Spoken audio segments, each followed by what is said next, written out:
सईद, इस समय हम कीव की राजधानी यूक्रेन की राजधानी कीव के सबसे सेंट्रल इलाके में है। ये क्रिशियाटिक का इलाका कहलाता है।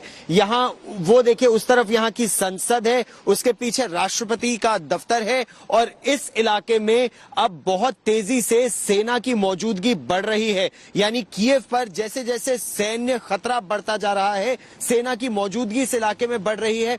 यहाँ पर भी देखिए 4 लेवल के बैरिकेड अब सईद लगा दिए गए हैं। आप यहाँ देख सकते हैं कि पहले कंक्रीट के बैरिकेड्स हैं, उसके पीछे सेना की एक टुकड़ी, उसके बाद लोहे के ये बैरिकेड, उसके पीछे सेना की दूसरी टुकड़ी, उसके बाद तीसरे लेवल के बैरिकेड है, ताकि अगर यहां पर इस दिशा में हमला होता है तो उसे रोकने का हर संभव प्रयास किया जाएगा। पहली बात। दूसरी बात, अब इस सड़क से आगे किसी सिविलियन को जाने की इजाजत नहीं है। सईद, ये जो इलाका है जहां इस समय हम आपको यहां से रिपोर्ट कर रहे हैं, ये कीव का सबसे घना बसा इलाका और सबसे ज्यादा पर्यटकों का इलाका है। यहां पर वीकेंड्स पर तो जब हम यहां पहुंचे थे तो पैर रखने की जगह नहीं थी, इतनी ज्यादा भीड़ आती थी। और इस समय पूरा सन्नाटा ही सन्नाटा यहां पसरा हुआ है और इसकी वजह यह है कि यहां पर हर तरह के मूवमेंट को रोक दिया गया है। सारी दुकानें बंद है, सारे बाजार बंद है, एक यहां पर बस सुपरमार्केट खुला है और इसीलिए आप देख सकते हैं कि जो व्यक्ति है वो अपना सामान लेकर पैकेट्स में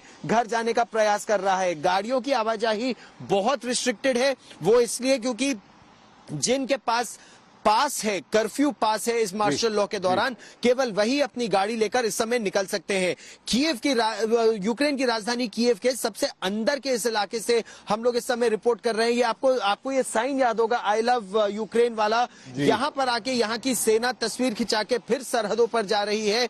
इसकी वजह यह भी है सईद, क्योंकि यहां पर अब एक बड़े खतरे का, एक बड़े हमले का अंदेशा है कि अब जब खार्सन पर कब्जा कर लिया है रूस ने, जब खार्किव की लड़ाई, ओडेसा की लड़ाई बहुत गंभीर होती जा रही है, तो अब अंदेशा यह है कि अगले चंद घंटों या दिनों में अगला हमला यही यूक्रेन की राजधानी कीव पर होगा। ठीक है, जनरल सिन्हा, गौरव आपसे कुछ पूछना चाह रहे हैं इस वक्त। गौरव, अभी आप जहां खड़े हैं प्रॉब्ली वो नॉर्थ का एक जगह है और खास करके वो सीट ऑफ पार है। और अभी जैसा ये राजेश बता रहे थे, ये नॉर्थ की तरफ फायर आया है, मगर ये मैं देख रहा हूं कि कहीं यहां पर ऐसी फायर की कोई दिख नहीं रहा। तो आपके अनुसार फायर आया कहां नॉर्थ की पर, जो अभी रॉकेट लॉन्चर्स के फायर आए हैं? गौरव, क्योंकि आपको बहुत तजुर्बा है इसका, क्या उनके मिलिट्री हेडक्वार्टर्स भी नॉर्थ में हैं? जी, और ये बहुत स्ट्रैटेजिक एडवांटेज है सर इस समय फोर्सेस को, क्योंकि वो अपने ऑपरेशंस को रिस्ट्रिक्ट करके रख सकते हैं नॉर्थ में, क्योंकि इसके फर्दर नॉर्थ में उनका मिलिट्री हेडक्वार्टर्स है। और जो सीट ऑफ पावर है जो आप दिखा रहे हैं, जो यूरो मैदान के अंदर में, उस इलाके में तो फायरिंग की कोई मैंने कुछ दिखाई नहीं दिया मुझे अभी। नहीं, लेकिन इससे कुछ दूर बीती रात फायरिंग हुई थी। इस सेंट्रल डिस्ट्रिक्ट में नहीं, लेकिन सेंट्रल डिस्ट्रिक्ट की तरफ आने वाले रास्ते में फायरिंग हुई थी और जो यहां पर रेलवे स्टेशन है उस पर फायरिंग हुई थी। तो कीव का हर चप्पा चप्पा रूस के निशाने पर है। यहां यह भी कहा जा रहा है कि रूस के कुछ सिपाही, उनके स्पेशल फोर्सेस के लोग यहां पर अंदर आ चुके हैं और इसकी वजह से वो जीपीएस कोऑर्डिनेट्स भी शेयर कर रहे हैं और एग्जैक्ट गाइड भी कर रहे हैं, चाहे वो लेजर गाइडेड बॉम्ब्स हो या और, कि अगर हमला हो दूसरी तरफ से तो वो हर तरफ से इन संवेदनशील इलाकों को निशाना बना सकते हैं। सर, ये लड़ाई क्या केवल सीमित रहेगी उत्तर की दिशा से, जहां से एक बड़ा काफिला आ रहा है? यहां के आर्मी कमांडर ने यह कहा है कि जो लंबा काफिला 63 किलोमीटर लंबा आ रहा था, उसको कई जगह रोका। उसमें 2 बड़ी समस्याएं हुई है उस काफिले में और ये जानकारी हम अपने दर्शकों को देना चाहते हैं।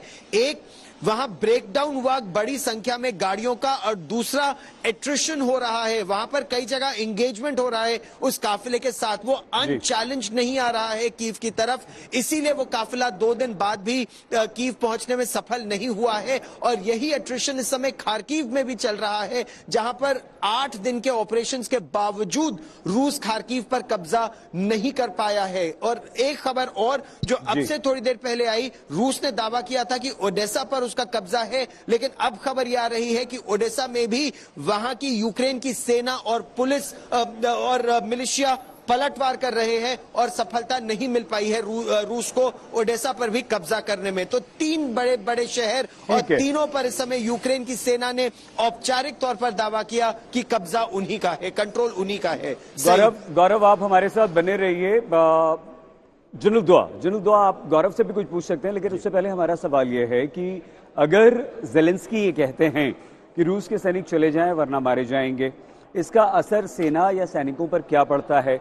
और दूसरा, एक मेजर जनरल एंड्रे के मारे जाने की खबर आ रही है, तो क्या ये इसके लिए कुछ ऑफिशियल हमें इंतजार करना पड़ेगा या ऐसा कैसे हुआ? देखिए, आंकड़े तो दोनों तरफ से एग्जैजरेट करके बताए जाएंगे। ये इंफॉर्मेशन वॉरफेयर है, ये माइंड गेम्स खेली जा रही हैं, लेकिन एक मेजर जनरल का बाय नेम बोलना और उनकी फोटो दिखाना कुछ तो मैंने रखता है। वो हुआ है या नहीं हुआ उसको कंफर्म नहीं कर सकते, लेकिन इसमें कुछ तथ्य हो सकता है और वो तो वक्त ही बताएगा। नहीं तो अभी तक उन्होंने खंडन कर दिया होता, यही चीज मीडिया में दूसरी तरफ से आ गई होती, उनका कोई वीडियो क्लिप दिखा दिया गया होता। मैं गौरव से एक सवाल पूछना चाहता हूं, जो आप अपनी सेंट्रल डिस्ट्रिक्ट के बारे में बता रहे हैं, लेकिन बाकी जगहों में जैसे उनके जो लंबा कॉन्वॉय है जिसमें काफी बड़ा हिस्सा लॉजिस्टिक्स का होगा, सप्लाईज का होगा, चाहे वो एम्युनिशन हो या राशन हो या फ्यूल हो, उसके अलावा क्योंकि आप शहर के अंदर घूम रहे हैं, क्या लगता है आपको मोराल, हौसला, मनोबल कैसा है वहां के लोगों का? क्योंकि काफी कुछ इस पे निर्भर करेगा कि आगे की शहर की लड़ाई कैसे होगी। ये बहुत ही महत्वपूर्ण प्रश्न है आपका जनरल दुआ कि लोगों का मोराल कैसा है। हम लोगों की यहाँ पर 2 ग्रुप से बातें हुई, मतलब जो परिवार जिनके बेटे पिकेट्स पर तैनात हैं, ATGMs anti tank guided missiles के साथ उनके बेटे, और ये तो सैन्य परिवार थे, और कुछ और लोग जिनके बच्चे IT सेक्टर में हैं लेकिन मिलिशिया के रूप में बिल्कुल ATGM के पीछे AK-47 राइफलों के साथ तैनात है। ऐसे ही बैरियर्स, लेकिन जो शहर के पेरिफेरी पर वो बैरियर्स हैं। सर, इसमें मैं आपको यह बताना चाहूंगा कि यहां पर जो लोग हैं वो बच्चे अगर पिकेट्स पर हैं तो माँ बाप खाना लेकर वहां पहुंच रहे हैं। माँ बाप ये कह रहे हैं कि गर्म खाना जब तक हम तुम्हें दे सकते हैं हम तुम्हें देंगे, तुम 24 घंटे, क्योंकि इस समय जब आप और मैं बात कर रहे हैं तो तापमान यहां पर 1 डिग्री है। थोड़ी देर पहले बर्फ गिर रही थी, उससे पहले बारिश हो रही थी। तो इसमें कोई ऊपर उनके पास ओवरहेड कवर भी नहीं है। कुछ जगहों पर ट्रेंचेस हैं, ट्रेंचेस में जवान हैं, पिकेट्स हैं, पिकेट्स पे जवान हैं, हेलमेट पहने हैं, BPJ कुछ के पास है, कुछ के पास नहीं है बुलेट प्रूफ जैकेट्स, क्योंकि इतनी बड़ी संख्या में अब लोग यहां पर आ गए हैं।